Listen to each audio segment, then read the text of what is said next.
Hello दोस्तों, कैसे आप सब लोग। आशा करता हूँ आप सब लोग अच्छे होंगे। दोस्तों, आज से लगभग 2 सप्ताह पहले मैंने आप लोगों से कम्युनिटी में एक क्वेश्चन पूछा था और उस क्वेश्चन में मैंने पूछा था कि दोस्तों आप बीएमएस सेकेंड ईयर के कौन से सब्जेक्ट की वीडियो जो है देखना पसंद करोगे। तो दोस्तों उसमें मुझे जो सबसे ज़्यादा लोगों ने रेस्पॉन्स किया था वो क्या था, रसशास्त्र के लिए, कि सर रसशास्त्र की वीडियो जो है वो हम लोग देखना चाहते हैं।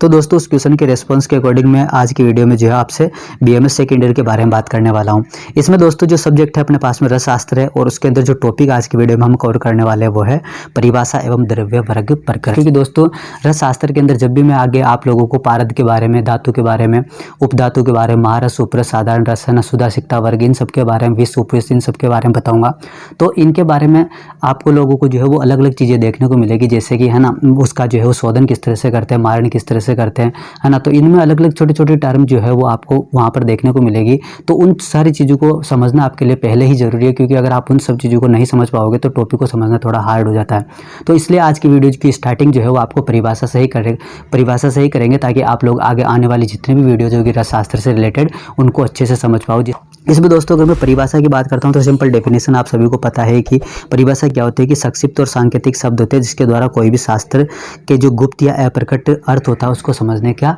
जो है वो प्रयास किया जाता है। तो इसलिए मैं आपको जो भी गुप्त और इसलिए दोस्तों जो भी शास्त्र के गुप्त और अप्रकट अर्थ है उनको मैं आपको समझा देता हूँ, ताकि आप आने वाली जो भी वीडियोज होगी उनमें हर एक टॉपिक को जो आप अच्छे से समझ पाओ। दोस्तों इसमें अगर मैं बात करता हूँ तो उदाहरण के रूप में आप समझ भी सकते हो कि डेफिनेशन हम किस किस की देखने वाले हैं, जिसमें निर्वाप, आवाप, भावना और शोधन, ये बहुत सारी चीज़ें जिनके बारे में पढ़ने वाले हैं। और अगर मैं द्रव्य वर्ग प्रकरण की बात करता हूँ जिसके अंदर पंचमृत, मित्र पंचक, है ना, उसी के साथ क्षीर तृय क्या होता है ना, उसके अलावा मधुर तृय क्या होता है, क्षार पंचक क्या होता है, अम्ल पंचक क्या होता है, पंचमर्तिका क्या होती है, इन सब के बारे में बात करेंगे। दोस्तों परिभाषा के अंदर बात करें तो परिभाषा में सबसे पहली परिभाषा है कि निर्वाप क्या होता है। निर्वाप, आवाप और डालन, ये तीन चीज़ें जो है मैं आपको एक साथ बताऊंगा, क्योंकि इन सब तीनों चीज़ों को आप एक साथ आसानी से समझ पाओगे। जिसमें थोड़ा थोड़ा डिफरेंस है, उस डिफरेंस को मैं बताने की आपको कोशिश करूंगा। जिसके अंदर दोस्तों सबसे पहले देखते हैं अपन निर्वाप के बारे में कि निर्वाप जो है वो क्या है। तो दोस्तों निर्वाप की बात करें तो किसी भी लोह आदि धातु को अग्नि में तपा करके जल, तक्र आदि में बुझाने को जो है निर्वाप कहा जाता है। मतलब क्या है, मतलब ये है कि दोस्तों कोई भी आपने लोहा, है ना, चांदी, सोना, किसी भी तरह की धातु ली, मेटल ली, और उस मेटल को आपने अच्छे से जो है वो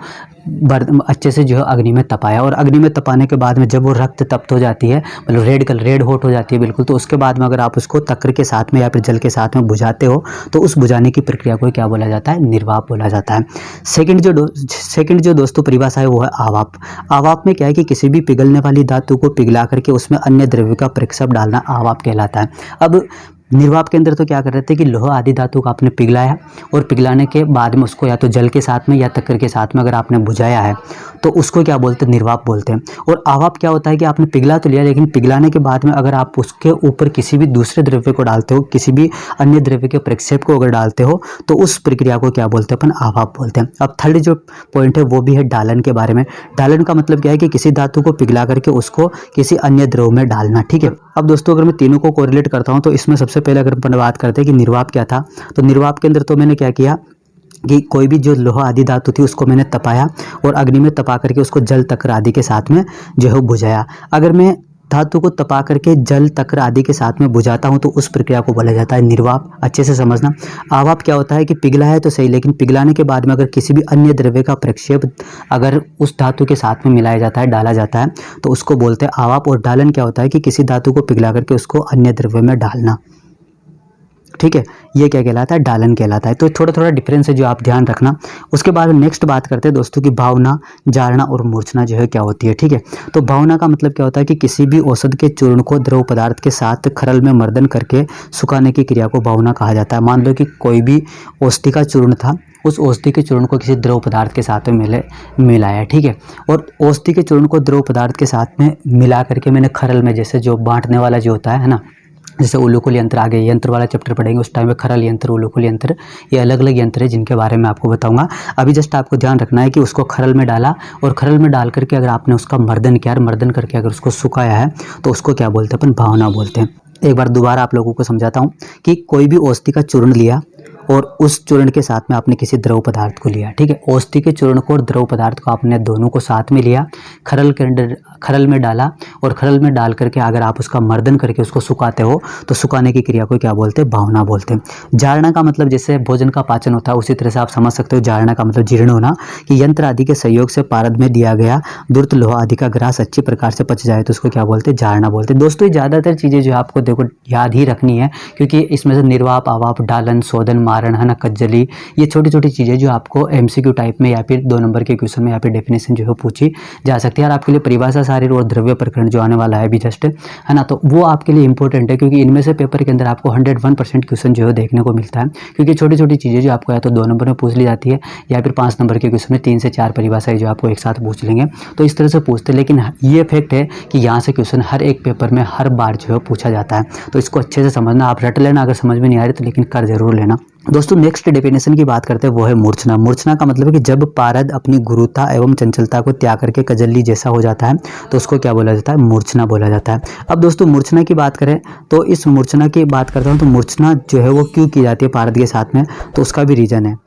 दोस्तों आपने सुना भी होगा या फिर नहीं सुना है तो मैं बता देता हूँ कि दोस्तों आयुर्वेद के अंदर बहुत सारी जितनी भी व्याधियाँ बताई गई है या फिर जितनी भी व्याधियों का ट्रीटमेंट आचार्यों ने बताया, उनमें से रस शास्त्र की बात करता हूँ। रस शास्त्र की दृष्टि से बहुत सारी व्याधियों के अंदर जो आपको पारद का प्रयोग देखने को मिलेगा, ठीक है। अब पारद इतना इंपॉर्टेंट क्यों है, इसके बारे में भी जब पारद वाला चैप्टर में आपको पढ़ाऊंगा तो उस टाइम पर मैं सारी चीज़ें आपको बताऊँगा। लेकिन जस्ट आपको भी ये ध्यान रखना है कि जो पारद है उस पारद में व्याधिनाशक शक्ति जो होती है, उस व्याधिनाशक शक्ति को प्राप्त कराने के लिए ही मूर्छना प्रोसेस जो किया जाता है। मतलब पारद के अंदर जो पारद है वो, मतलब कि जो पारद है उस पारद में व्याधि नाशक शक्ति, मतलब किसी भी डिजीज को खत्म करने की जो प्रॉपर्टी है ना, उस प्रॉपर्टी का इनहेंस कराने के लिए ही क्या कराया जाता है, मूर्छना कराई जाती है। पारद को मूर्छित किया जाता है, मतलब उसकी गुरुता और चंचलता को त्याग करके कजली जैसा जो है उसको बनाया जाता है।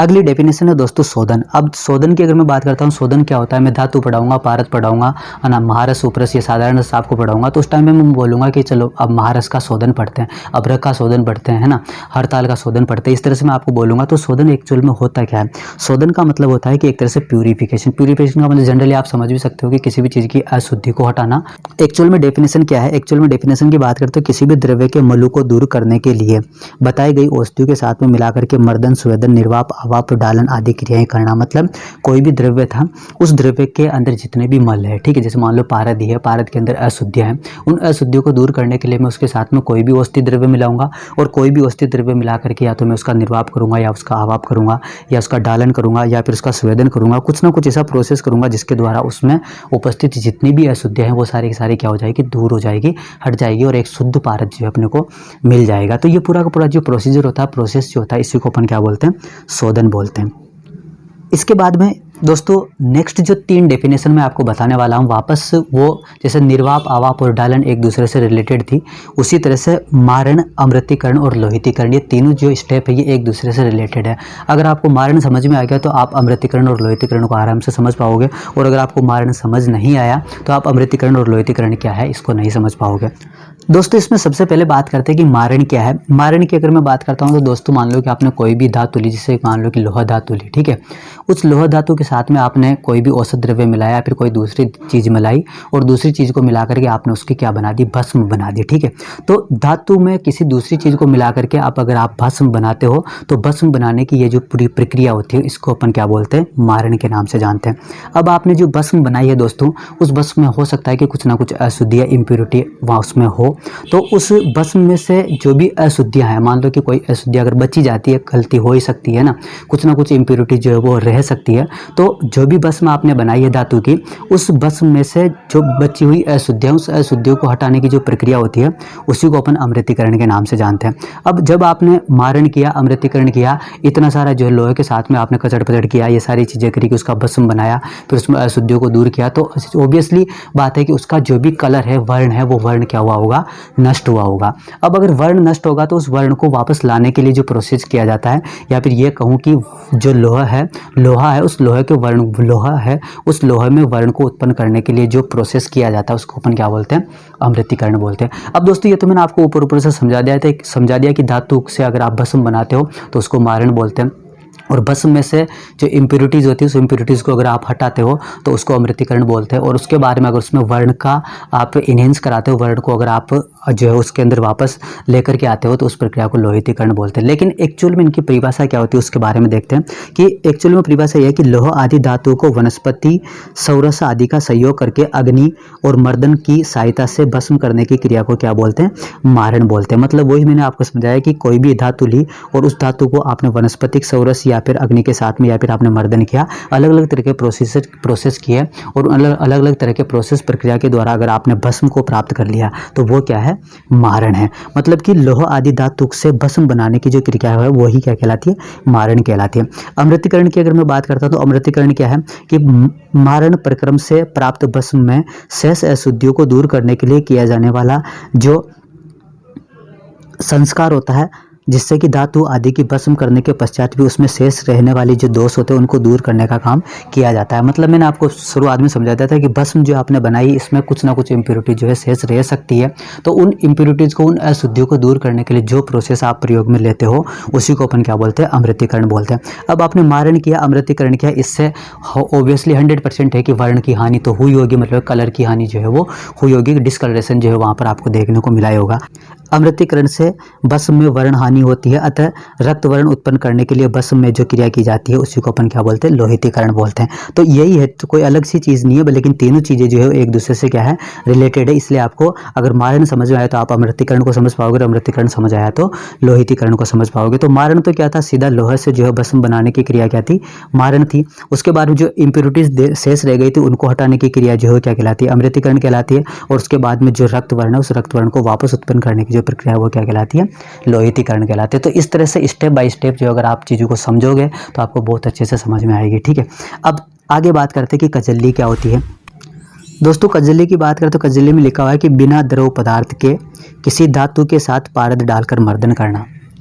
मतलब पारद को और धातु को दोनों को आपने मिलाया और दोनों को मिला करके आपने मर्दन किया। मर्दन करने के परिणाम स्वरूप अगर उसकी कज्जल के आभा के जैसा वर्ण अगर आपको प्राप्त हो जाता है तो उसको क्या बोलते हैं, कजल्ली बोलते हैं। लेकिन एक छोटी सी चीज़ जो यहाँ पर आपको ध्यान में रखनी वो है कि बिना द्रव पदार्थ के, मतलब आपको यहाँ पर कोई सी तरह का सौरस कल के क्वाथ हिमफाट कुछ भी नहीं मिलाना, बिना किसी चीज़ को मिलाया आपने एक तो सीधा का सीधा लोहा धातु ली। ठीक है, लोहा स्वर्ण चांदी कुछ भी ले सकते हो, एक एग्जाम्पल के तौर पर मैं बता रहा हूँ कि लोहा धातु ली, उसके साथ में आपने पारद को मिलाया और इन दोनों को लेकर के अगर आप मर्दन करते हो तो मर्दन के परिणाम स्वरूप अगर आपको कज्जल की आभा के जैसा, मतलब कि काजल के जैसे वर्ण का अगर चूर्ण जो है प्राप्त हो जाता है तो उसको अपन क्या बोलते हैं, कज्जली बोलते हैं। ठीक है, अगली जो डेफिनेशन है दोस्तों वो है द्रुति की। द्रुति का मतलब है कि विशिष्ट वस्तु के सहयोग से किसी लोह आदि धातु को द्रवीभूत करके द्रव अवस्था को प्राप्त कराना, तब यह द्रवीभूत अवस्था ही जो है मूल पदार्थ की द्रुति कहलाती है। मान लो कि आपने लोहा धातु के साथ में जो है कोई भी द्रव पदार्थ मिलाया और द्रव पदार्थ मिला करके उस धातु को आपने पूरा जो लिक्विड फॉर्म में कन्वर्ट कर दिया। ठीक है, तो जो आपको लिक्विड फॉर्म अब प्राप्त हो रही है वो उस पदार्थ की क्या कहलाएगी, द्रुति कहलाएगी। मतलब अब जो आपको लिक्विड फॉर्म प्राप्त हो रही है वो लिक्विड फॉर्म ही प्रारंभिक अवस्था में जो उपस्थित आपके पास में क्या थी, लोह धातु थी, उस लोह धातु की क्या कहलाएगी, द्रुति कहलाएगी। ठीक है, यह है। उसके बाद में अगली जो डेफिनेशन है दोस्तों वो है कि धन्वंतरी भाग जो है क्या होता है। तो धन्वंतरी भाग की बात करता हूँ तो नाम से पता चल रहा है कि किसी भी कोई भी एक चीज़ है जिसका एक छोटा सा पार्ट होगा। जैसे मान लो कि 5 किलो चीनी है किसी के पास में, उस 5 किलो में से मैं आधा किलो बाहर निकालता हूँ तो वो अलग सेपरेट होगी ना। तो इसी तरह से एक बहुत बड़ी चीज़ में से कोई छोटी सी चीज़ होगी जिसके बारे में बात कर रहा होगा। ठीक, इस तरह से आप इसको देख सकते हो। तो अगर मैं डेफिनेशन की बात करता हूँ, धन्वंतरी भाग की डेफिनेशन है कि सिद्ध किए हुए रस, तेल और घृत इनका आधा भाग, मतलब जैसे कोई भी अगर आपने तेल को जो है सिद्ध किया या फिर घृत को सिद्ध किया या फिर जो है वो आपने रस को सिद्ध किया, तो इनका जो आधा भाग होता है, मतलब कि 1/2 पार्ट जो होता है ना, वो 1/2 पार्ट तो किसका होगा, रस का, तेल का और घृत का। ठीक है, इसी तरह से दोस्तों सभी प्रकार की धातु का जो भस्म होता है, ठीक है, जैसे मान लो कि आपने अभी मारण के अंदर आपने क्या था, आपने लोहा आदि धातु लिया था, उसके साथ में कोई दूसरी चीज़ मिलाई और अगर आपने भस्म बनाई तो उसको अपन मारण बोल रहे थे। तो ठीक है, तो किसी भी धातु का आपने भस्म बनाई, वो भस्म या फिर इसके अलावा हो सकता है कि रोगी के खर्चे से तैयार औषधियों का यह भाग आरोग्य सुख की प्राप्ति के लिए धन्वंतरी भाग के नाम से वेद्य को दिया जाता है, इसे धन्वंतरी भाग बोलते हैं। ठीक है, जैसे पहला तो क्या हो गया था कि रस, तेल और घृत, इन सभी का जो आधा आधा पार्ट है वो, और उसके साथ साथ धातु का भस्म, और इसके अलावा जो भी रोगी है उस रोगी ने अपना जो भी ट्रीटमेंट कराया तो ट्रीटमेंट का कुछ ना कुछ खर्चा आपको दिया है, उस खर्चे में से अगर आपने आरोग्य सुख की प्राप्ति के लिए जो है वो धन्वंतरी भाग की फॉर्म में अगर वैद्य को दिया जाता है, ठीक है, तो वो जो खर्चा पेशेंट के द्वारा दिया जा रहा है वही क्या है, धन्वंतरी भाग होता है, जो कि आरोग्य सुख की प्राप्ति के लिए, है ना, धन्वंतरी भाग के से वैद्य को दिया जा रहा है, वही क्या है, धन्वंतरी भाग है। ठीक है, नेक्स्ट बात करते हैं दोस्तों निरुक्त के बारे में। तो निरुक्त क्या है कि किसी भी धातु भस्म को चांदी के टुकड़ों के साथ में मिलाकर के मूसा में रखने पर उस भस्म का थोड़ा भी अंश चांदी के साथ नहीं चिपकता है, उस भस्म को क्या बोलते हैं, निरुक्त कहते हैं। मतलब जैसे मान लो कि आपने कोई भी धातु ली, उस धातु की आपने भस्म बनाई, जैसे मान लो कि मैं लोहा लिया है ना, उस लोहे के साथ में औषध द्रव्य मिलाया, उसका मैंने शोधन मारण रोपण जो भी था मैंने किया और करके मैंने उसका भस्म बना लिया अल्टीमेट। ठीक है, उस भस्म को मैंने चांदी के साथ में मिला करके मूसा के अंदर रख दिया। मूसा में रखने के बाद में अगर मान लो कि उस भस्म का कोई भी पार्ट चांदी के साथ में नहीं चिपकता है तो मैं उस भस्म को क्या कह सकता हूँ, निरुक्त कह सकता हूँ। ठीक है, तो यही चीज़ यहाँ पर लिखी हुई है, क्योंकि किसी भी धातु का आपने भस्म बनाया और उस भस्म को चांदी के टुकड़े के साथ में लेकर के आपने मूसा में रख दिया। ठीक है, मूसा में रखने के बाद में अगर थोड़ा भी अंश जो है चांदी के साथ में नहीं चिपकता है तो जो भस्म आपको प्राप्त हुई उस भस्म को अपन क्या बोलेंगे, निरुक्त बोलेंगे। ठीक है, अगली डेफिनेशन जो दोस्तों बताइए वो है वारीतर। वारीतर का मतलब, वारी का मतलब जल के लिए अपन बोलते हैं, तर का मतलब तैरना। एक तरह से इसके वर्ड से आप समझ सकते हो कि वारी मतलब जल और तर का मतलब तैरना, मतलब जल के ऊपर तैर रही होगी। ठीक है, इस तरह से आप देख सकते हो। तो है भी वही चीज़, किसी धातु के भस्म को अंगुष्ठ से दबाकर निस्तरंग जल में डालने पर तैरती हो। ठीक है, जैसे मैंने शुरुआत में आपको बता दिया था कि वारी तर, वारी का मतलब है जल और तर का मतलब तैरना। आपने किसी भी धातु का भस्म लिया और उस भस्म को अंगुष्ठ में लेकर के अगर जल के ऊपर आप डालते हो वो तैरने लग जाती है, तो उसको अपन क्या बोलते हैं, वारीतर बोलते हैं। अगली डेफिनेशन है दोस्तों शुद्धावर्त। शुद्धावर्त का मतलब क्या है, जब अग्नि अच्छी तरह से प्रज्वलित होकर के श्वेत वर्ण के प्रकाश के साथ चमकने लगती है तो उससे शुद्धावर्त बोलते हैं। ठीक है, अब ये जो शुद्ध आवर्त होता है यह तापक्रम प्राय सभी धातु का सत्तू निकलने में प्रयोग किया जाता है। ठीक है, तो वही अग्नि के बारे में बात हो रही है कि अगर मान लो कि कोई भी अग्नि जो कि श्वेत प्रकाश के साथ में अगर जलती है तो उसको अपन शुद्धावर्त बोलते हैं, और इस शुद्धावर्त वाली अग्नि का प्रयोग जो है वो सभी धातु का सत्तू, मतलब कि जो भी सभी धातु का जो मेन पार्ट होता है उस मेन पार्ट को निकालने में काम में लिया जाता है। दोस्तों ये सारी की सारी डेफिनेशन जो है वो मैंने चैप्टर की कवर कर दी है, लेकिन इसके बाद भी कुछ चीज़ें जो है बच जाती है, एक दो डेफिनेशन और हो सकती है जिसके अंदर में बीजावर्त, रेखापूर्ण और उत्तम, ये 3-4 चीज़ें और हैं जो आप बुक में से देख लेना, आपको अच्छे से समझ में आ जाएगी। और अगर नहीं भी समझ में आती है तो आप कमेंट करके मुझसे पूछ सकते हो। दोस्तों आज की वीडियो के सेकंड टॉपिक के बारे में बात करते हैं, वो है द्रव्य वर्ग। ठीक है, जिसके अंदर आपको दोस्तों पंचामृत क्या है, पंचगव्य क्या है, मित्र पंचक क्या है, इसके अलावा पंचमर्तिका क्या है, लवण पंचक क्या है, क्षार पंचक क्या है, अम्ल पंचक क्या है ना, और उसी के साथ साथ जो है वो मधुर त्रेय जो है वो क्या है, ये बहुत सारी चीज़ें हैं जो छोटी छोटी है आपको ध्यान में रखनी है। ठीक है, जिसमें अगर मैं पंचामृत की बात करता हूँ तो दोस्तों पंचामृत की अगर मैं बात करता हूँ तो पंचामृत जो है वो क्या होते हैं, 5 चीज़ों का जो कॉम्बिनेशन होता है उसी को पंचामृत बोला गया। पंचामृत के अंदर जैसे गाय की मैं बात करता हूँ, गाय का दूध, दही और घृत लिया, उसके साथ में अगर आप मधु और शर्करा जो है वो समान मात्रा में एकत्रित करके बनाते हो और वो जो मिश्रण आपको मिल रहा है उस मिश्रण को क्या बोलते हैं, पंचामृत बोलते हैं। मतलब गाय का दूध, दही और घी, 3 चीज़ें आपने गाय के लिए, गाय की क्या, दूध, दही और घी, उसके साथ में मधु और शर्करा आपने 2 और मिला दिया, मतलब 5 चीज़ें होगी। ये 5 चीज़ें जो अमृत के समान होती है, अगर आप इसको समान मात्रा में लेकर के मिश्रण बनाते हो तो जो मिश्रण आपको प्राप्त होता है वही क्या है, पंचामृत है। सेकंड जो दोस्तों वो चीज़ और बताई गई है द्रव्य वर्ग में वो है पंचगव्य। पंचगव्य नाम से पता चलता है गाय की 5 चीज़ों का जो मिश्रण होता है उसी को पंचगव्य बोला है, जिसके अंदर गाय का दूध, दही, घी, मूत्र और गोबर, इन 5 द्रव्यों का एक एक भाग ग्रहण करने से बनने वाला जो मिश्रण होता है उसी को अपन क्या बोलते हैं, पंचगव्य बोलते हैं। उसी तरह से मित्र पंच की बात करते हैं, मित्र पंच के अंदर जो है वो घृत, गुंजा, टंकण, मधु और गुगल्लो, इन 5 द्रव्यों का मिश्रण होता है वो क्या कहलाता है, मित्र पंचक कहलाता है। ठीक है, और इसका प्रयोग जो लोहा आदि धातु को पिघलाने में किया जाता है। ठीक है, तो याद रखना, क्योंकि बहुत बार मैंने शुरुआत से एक चीज़ बोल रहा हूँ कि इसमें से कोई बड़ा क्वेश्चन तो आता नहीं है चैप्टर में से, लेकिन आगे आने वाली चीज़ों को समझने के लिए और मेन पेपर के अंदर लगभग 2 नंबर का या फिर एमसीक्यू टाइप का अगर क्वेश्चन आता है तो उसको सोल्व करने में ये सारी चीज़ें आपको ध्यान में रखना चाहिए। लेकिन ये 100% है कि हर एक पेपर में इसमें से एक ना एक क्वेश्चन 101% दोस्तों पूछा जाता है। तो इसलिए इस चैप्टर की डेफिनेशन को थोड़ा थोड़ा पढ़ते रहना, समझते रहना, ज़्यादातर चीज़ें रटने की है, जितना कोशिश हो सकता था मैंने आपको लोगों को समझाया। दोस्तों इसके अलावा भी जो बुक बुक है उस बुक में और डेफिनेशन और जो द्रव्य वर्ग है वो द्रव्य वर्ग दिए हुए हैं, जिसके अंदर पंचमर्तिका क्या होती है ना, लवण पंचक जिसके अंदर 5 जो अलग अलग तरह के लवण है वो कौन कौन से रखे गए, क्षार पंचक में 5 तरह के जो क्षार है वो कौन कौन से, अम्ल पंचक कौन कौन से है ना। तो ये छोटी छोटी चीज़ें जो आप बुक में से देख लेना। इनका जो भी बुक का जो भी चैप्टर का PDF है वो PDF मैं आपको या तो डिस्क्रिप्शन में दे दूंगा या फिर मैं आपको टेलीग्राम चैनल में दे दूंगा, तो आप वहाँ पर जाकर के उनको देख लेना, लेकिन पढ़ जरूर लेना क्योंकि इसमें से क्वेश्चन जो है आप लोगों को पूछा जरूर जाता है। तो दोस्तों ये थी आज की हमारी वीडियो जिसमें मैंने बात करी आप लोगों से कि जो भी BMS सेकेंड ईयर का सब्जेक्ट है रसशास्त्र, उस रसशास्त्र के परिभाषा, प्रकरण और उसी के साथ साथ द्रव्य वर्ग के बारे में। दोस्तों आने वाली जो नेक्स्ट वीडियो होगी उसके अंदर जो भी पारद प्रकरण है उसके बारे में, मतलब पारद के बारे में बात करेंगे, जिसके अंदर पारद के गुण क्या क्या बताए गए, लक्षण क्या है, दोष और कौन कौन से, शोधन और संस्कार जो इनका किस तरह से किया जाता है। ये बहुत सारे टॉपिक है जिनके बारे में आने वाली नेक्स्ट वीडियोज़ में बात करेंगे। Thank you so much guys.